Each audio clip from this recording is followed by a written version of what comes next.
Geometry Dash 2.2 is out, and let's learn how to use this new trigger in the editor.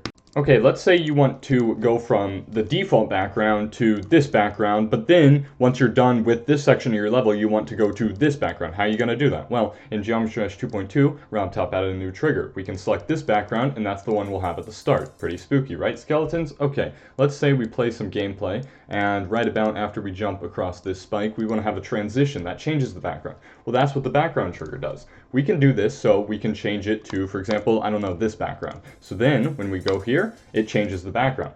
Well, let's say you have a level where you can switch paths. Let's say you can go on these red orbs.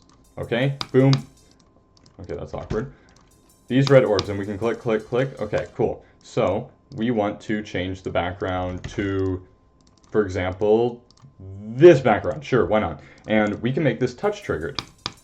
And all of a sudden, it can do both of them. And we can also make this one touch triggered, so that way, if we go this way, as you can see, it changes to that one. And if we go here, it changes to that one, but I accidentally hit there. But you get the point. You can make them touch triggered, spawn triggered, whatever you want to do. So now we can do that with the middle ground too, which I made a guide about the middle ground earlier, but the middle ground is basically just this thing that follows you around sort of between the foreground and the background. That's what a middle ground is. So we can go to the triggers and we can change this middle ground to do the exact same thing. So you can even disable it if you want, which is really nice. And finally, you can do the same thing with the ground, just like everything else, and you can even select which line you want to change as well. In fact, if you want to, you can also link them together with a toggle trigger, or you could even put a random trigger on top of these background and middle ground triggers to sort of generate a, for example, background that is randomized, which is really cool. So if you want to do that, I'll make a guide on the random trigger as well.